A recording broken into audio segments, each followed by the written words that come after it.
அல்ஹம்துலில்லாஹி ரப்பில் ஆலமீன் வஸ்ஸலாத்து வஸ்ஸலாமு அலா அஸ்ரஃபில் முர்சலீன் வமன் தபியஹும் பிஹ்சானின் இலா யௌமித்தீன் அம்மா பஅத். எல்லாம் வல்ல அல்லாஹ் ஜல்ல ஷானஹு தஆலாவை புகழ்ந்து அவனது திருத்தூதர் ஸல்லல்லாஹு அலைஹி வஸல்லம் அவர்கள் மீது ஸலவாத்தும் ஸலாமும் கூறிய பின்னால், அன்புக்குரிய சகோதரர்களே, உங்கள் அனைவருக்கும் அஸ்ஸலாமு அலைக்கும் வரஹ்மத்துல்லாஹி வபரகாத். நேற்றைய உரையில் நபி ஸல்லல்லாஹு அலைஹி வஸல்லம் அவர்கள் மறுமை எப்போது வரும் என்று கேள்வி கேட்டவருக்கு அங்குள்ள ஒரு சிறுவரை காட்டி, இவர் வாழ்ந்தால் இவர் வயோதிபத்தை அடைவதற்கிடையில் உங்கள் மறுமை வந்துவிடும், அதாவது உங்களுக்கு மரணம் வந்துவிடும் என்று நபி ஸல்லல்லாஹு அலைஹி வஸல்லம் அவர்கள் கூறிய ஹதீஸை தவறாக எடுத்துக்கொண்டு தப்பான வாதம் செய்வது குறித்து நாம் பார்த்து வந்தோம். அந்த வாசகம் மரணத்தை தான் குறிக்கும், மறுமையை குறிக்காது என்பது மிக தெளிவானது. ஏன் மிக தெளிவானது? மறுமையை குறித்து அப்படி டைம் குறித்து அறிப்பதற்கு ரசூலுல்லாஹ்க்கு அதிகாரம் இல்லை. தெளிவாக அது குர்ஆன் சொல்லுது. குர்ஆனையும் ஹதீஸையும் இணங்கி நாம் புரிந்து கொள்ள வேண்டிய தேவை இருக்கிறது. ரெண்டாவது, ரசூல் ஸல்லல்லாஹு அலைஹி அவர்கள் ஸாஅத்திக்கும், உங்கள் மர்மை என்று ரசூல் ஸல்லல்லாஹு சொல்றாங்க. அந்த செய்தியும்,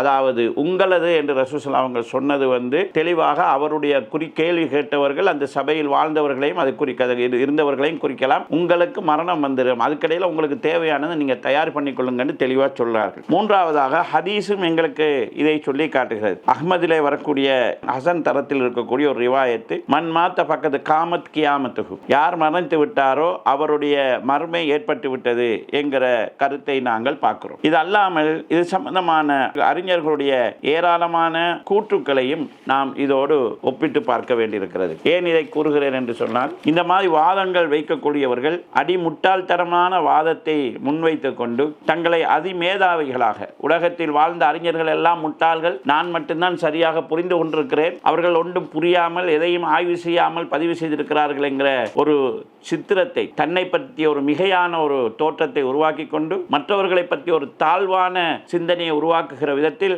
மக்களை வழிநடத்தி கொண்டிருக்கிறார்கள். அன்புள்ள சகோதரர்களே, இந்த ஹதீஸ் குறித்து ஹதீஸ் நூட்களிலேயே தெளிவான செய்தி சொல்லப்பட்டிருக்கிறது. ஸாஅத்திக்கும் என்கிறது மௌத்திக்கும், உங்களுடைய மரணத்தை குறிக்கும். வசும்மியல் மௌத் ஸாஅ லிஅன்னஹு அவ்வலு அஹ்வாலில் ஆஹிரா, மரணம் மறுமை என்று ஏன் சொல்லப்பட்டிருக்கிறது என்றால், மறுமையின் நிலைகளில் முதலாவது நிலையாக அது இருக்கிறது என்கிற கருத்து இமாம் இப்னு ஹஜர் ரஹிமஹுல்லாஹ் அவர்களூடாக ஃபத்ஹுல் பாரியிலே பதிவு செய்யப்பட்டிருக்கிறது. இதே போன்று சஹீஹ் முஸ்லிமுடைய விளக்க அல் முராது பிஸ்ஸாஹினா, இங்கு ஸாஅ என்று குறிப்பிடப்பட்டது ஸாஅத்து மௌத்திஹிம், அவர்களுடைய மரணத்தை தான் குறிக்கும். லா அல் கியாமத்தல் குபுரா, உலக அழிவு என்கிற அந்த பெரிய நிகழ்வை குறிக்காது. வஹாதா மின் பதி ஜவாமி கலிமிஹி, இது ரசூல் ஸல்லல்லாஹு அலைஹி வஸல்லம் அவர்களுடைய சுருக்கமான வார்த்தைகள் விரிவாக பேசுகிற அவர்களுடைய இந்த தன்மையில் உள்ளது என்று தெளிவாக குறிப்பிட்டிருக்கிறார்கள். ஒரு பாமர மனிதன் இந்த ஹதீஸினுடைய மொழிபெயர்ப்பை பார்த்து இப்படி பேசினால் புரியாமல் பேசுகிறான் என்று சொல்லலாம்.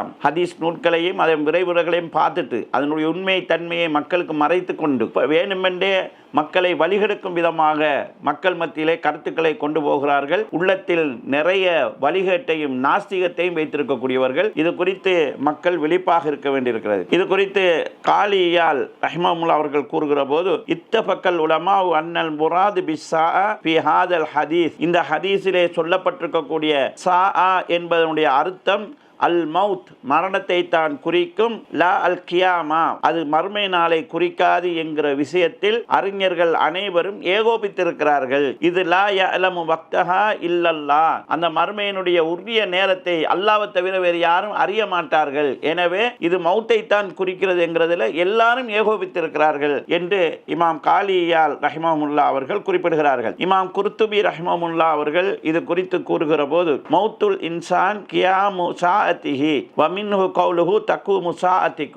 ஒரு மனிதன் மரணிப்பது அவனுடைய மறுமை ஏற்படுவதாக இருக்கும். இதிலிருந்தான் ரசூல் ஸல்லல்லாஹு அலைஹி அவர்கள் உங்களுடைய மறுமை ஏற்படும் என்று சொன்னது இதைத்தான் குறிக்கிறது என்பதை இமாம் குர்துபி ரஹ்மஹுல்லாஹ் அவர்களும் சுட்டி காட்டுகிறார்கள். இமாம் ஹசனுல் பஸ்ரி ரஹ்மஹுல்லாஹ் அவர்கள் கூறுகிற போது, யபுன் ஆதம், ஆதமின் மகனே, அதாவது மனிதனே, இன்னமா அந்த ஐயாம், நீ யார் என்று கேட்டால் சில நாட்கள் தான் நீ. குல்லமா ஸஹப யௌமுன் ஸஹப பஅது, சில நாட்கள் நகருகிற போதெல்லாம் உன்னில் சில பகுதிகள் சென்று விடுகிறது. இதா மாத்தல் இன்சான் பக்கத்து காமத் கியாமத்துஹு, ஒரு மனிதன் மௌத்தாகிவிட்டால் அவனுடைய மறுமை உருவாகி விடுகிறது, உண்டாகி விடுகிறது என்கிற கருத்தை சொல்லி காட்டுகிறார்கள். இதே போன்று இமாம் சுஃபியான் ஸௌரி ரஹ்மஹுல்லாஹ் அவர்கள் அஸ்ஸா அல்லதி ஹுஸ்ஸ பிஹா அல் அப்து மௌத்துஹு பஅதஹா யரா ஜுஸ்அ அமலிஹி, ஒரு மனிதனுக்கு குறிக்கப்பட்ட மறுமைங்கிறது அவனுடைய மரணமாகும். அதன் பிறகு அவனுடைய செயல்களின் கூலியின் ஒரு பகுதியை அவன் பார்க்கிறான் என்று அவர்கள் குறிப்பிட்டிருப்பதை நாம் பார்க்கிறோம். இமாம் இப்னு ரஜப் அல் ஹன்பலி ரஹ்மமுல்லா அவர்கள் கூறுகிற போது, அல் மௌத்து வல் கியாமத்து சுக்ரா, மரணம் என்பது சின்ன மறுமையாகும். ஃபமன் மாத்த பக்கத்து தஹல ஃபி அஹ்காமில் ஆகிரா, யார் மரணிக்கிறாரோ அவர் மறுமையின் சட்டங்களுக்குள் நுழைந்து விடுகிறார் என்கிற செய்தியை குறிப்பிட்டிருக்கிறார்கள். நான் ஏன் இங்கு அறிஞர்களுடைய கூற்றுக்களை குறிப்பிட்டேன் சொன்னால், அந்த ஹதீஸை லேசா பார்த்தாலே புரியும். ரசூல் ஸல்லல்லாஹு அலைஹி வஸல்லம் அவர்கள் ஒரு சிறுவருடைய மரணத்துக்கு இடைப்பட்ட காலமாக மறுமையை சொல்லவில்லை என்கிறது புரியும். ஒருவேளை தப்பி தவறி அந்த சபையில் இருந்தவர்கள் அப்படி புரிந்திருந்தாலும், அந்த சபையில் இல்லாமல் அதற்கு பிறகு நூற்றாண்டுகள் வாழ்ந்து கொண்டிருக்கக்கூடிய நாங்கள் அப்படி புரிந்தால் அது மிக முட்டாள்தனமானது. இவர் ஹதீஸை புரிய வேண்டும் என்பதற்காக அல்ல, ஹதீஸை மறுக்க வேண்டும் என்பதற்காக, ஹதீஸ் சம்பந்தமான ஒரு கேவலமான எண்ணங்களை மனசில் உண்டாக்க வேண்டும் என்கிறதுக்காக, ஹதீஸ்களை தொகுத்த அறிஞர்களை அறிவியினர்களாக காட்ட வேண்டும் என்கிறதுக்காக, அந்த ஹதீஸ்களை அங்கீகரித்த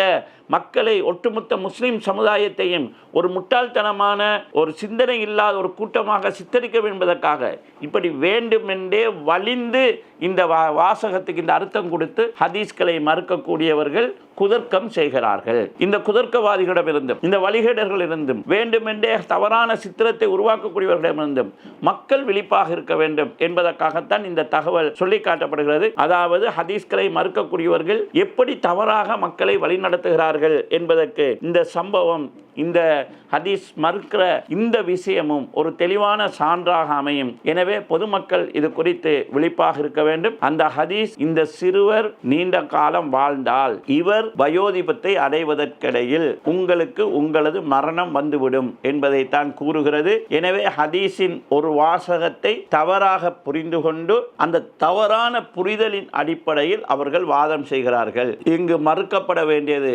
ஹதீஸோ, அந்த ஹதீஸை பதிவு செய்த இமாம்களோ, அந்த ஹதீஸை ஏற்றுக்கொண்ட மக்களோ அல்ல. ஹதீஸை தவறாக புரிந்து கொண்ட இவர்களுடைய தவறான புரிதல் தான் இங்கு மறுக்கப்பட வேண்டியது. இந்த தவறான புரிதலின் அடிப்படையில் ஹதீஸ்களை தப்பாக சித்தரிக்கிறவர்கள், மக்களை தவறாக வழிநடத்துகிறவர்கள் தான் இந்த முஸ்லிம் உம்மத்தால் புறக்கணித்து ஒதுக்கப்பட வேண்டியவர்கள் என்கிற அடிப்படையை புரிந்து கொள்ளுங்கள். இவர்கள் மறுக்கக்கூடிய வேறு சில அறிவிப்புகளை தொடர்ந்து நோக்குவோம். வஸ்ஸலாமு அலைக்கும் வரஹ்மத்துல்லாஹி வபரகாத்துஹு. அஸ்ஸலாமு அலைக்கும் வரஹ்மத்துல்லாஹி வபரகாத்துஹு. அன்புள்ள சகோதர சகோதரிகளே, அல்லாஹ்வுடைய அருளால் தாரு சுன்னா பதிப்பகம் ஆரம்பித்து ஒரு வருடம் பூர்த்தியாகியுள்ளது. இந்த ஒரு வருட காலத்துக்குள் அல்லாஹ்வுடைய அருளால் 7 நூல்கள் வெளியிடப்பட்டுள்ளன. நபித்தோழர்களின் தியாக வரலாறு. இந்த நூல் 30 சஹாபாக்களுடைய வாழ்க்கை வரலாற்றை சுருக்கமாக சொல்லக்கூடிய நூலாகும். இஸ்லாமிய அகீதா ஒரு விளக்கம். இந்த நூல் அகீதா தொடர்பான 12 தலைப்புகளை ஆதாரங்களோடு விரிவாக பேசுகின்றது. அல் குர்ஆன் கூறும் உண்மை கதைகள். இந்த நூல் அல் குர்ஆனில் இடம்பெற்றிருக்கக்கூடிய 40 சம்பவங்களை கதை வடிவில் உள்ளடக்கி இருக்கிறது. சிறுவர்களுக்கு ஏற்ற விதத்தில் இது வடிவமைக்கப்பட்டுள்ளது. ஸஹீஹுல் புகாரி கிரந்தத்துக்கு எதிரான நவீன குற்றச்சாட்டுகளும் பதில்களும் என்கிற இந்த நூல் அரபியில் எழுதப்பட்ட நூலின் மொழிபெயர்ப்பாகும். இது ஸஹீஹுல் புகாரி கிரந்தத்துக்கு எதிராக சொல்லப்படக்கூடிய குற்றச்சாட்டுகளுக்கான விரிவான விளக்கங்களை உள்ளடக்கியுள்ளது. இஸ்லாமிய ஃபிக்ஹ் சட்டங்கள் சுத்தம் என்கிற இந்த நூல் ஃபிக்ஹ் தொடர்பான அடிப்படையான அம்சங்களையும், தஹாரா, கிதாபு தஹாரா என்று சொல்லக்கூடிய ஒழுவை முறிப்பது, ஒழுவுடைய சுன்னத்துக்கள், ஒழுவினுடைய கடமைகள், கடமையான குளிப்பு, மாதத்தீட்டு, பிரசவத்தீட்டு, உதிரப்போக்கூடிய பெண்களுக்கான சட்டத்திட்டங்கள், தயமும் செய்வது, காலுறையில் மசுகு செய்வது போன்ற அன்றாட வாழ்வில் இபாதத்துக்களோடு சம்பந்தப்பட்ட எங்களுக்கு தேவையான சட்டத்திட்டங்களை உள்ளடக்கிய ஒரு நூலாகும். நேசம் கொள்ளலும் விலகி இருத்தலும், கரைந்து விடாமல் கலந்து வாழ்வோம். இந்நூல் நாம் யாரை நேசிக்க வேண்டும், யாரை விட்டும் விலகி இருக்க வேண்டும், பிற மத மக்களோடு வாழ்கிற போது எங்களுடைய வாழ்க்கை வழிமுறைகள் எந்த வரையறைகளுக்குள் இருக்க வேண்டும் என்கிற விவரங்களை தெளிவுபடுத்துகின்றது. அல் குர்ஆன் கூறும் உண்மை கதைகள் என்கிற நூலின் ஆங்கில வடிவம் இந்நூலாகும். இந்த 7 நூல்களையும் 3500 ரூபாய் பணம் அனுப்புவதன் மூலமாக நீங்கள் பெற்றுக்கொள்ளலாம். தனித்தனியாக ஒவ்வொரு நூலையும் நீங்கள் பெறுவதாக இருந்தாலும் தபான் மூலமாக பெற்றுக்கொள்ளலாம். நீங்கள் கீழே வரக்கூடிய 3 வங்கி கணக்குகளில் ஏதாவது ஒன்றிற்கு பணத்தை அனுப்பி அதன் ரசீட்டையும் உங்களுக்கு புத்தகத்தை அனுப்ப வேண்டிய முகவரியையும் தந்தால் நாம் இலவசமாக தபால் மூலமாக உங்களுக்கு அதனை அனுப்பி வைப்போம். இந்த எழுத்து பணிக்கும் இந்த நூல் வெளியீட்டு பணிக்கும் உங்களுடைய ஒத்துழைப்பை நாடியவனாக நிறைவு செய்கிறேன். வஸ்ஸலாமு அலைக்கும் வரஹ்மத்துல்லாஹி வபரகாத்துஹு.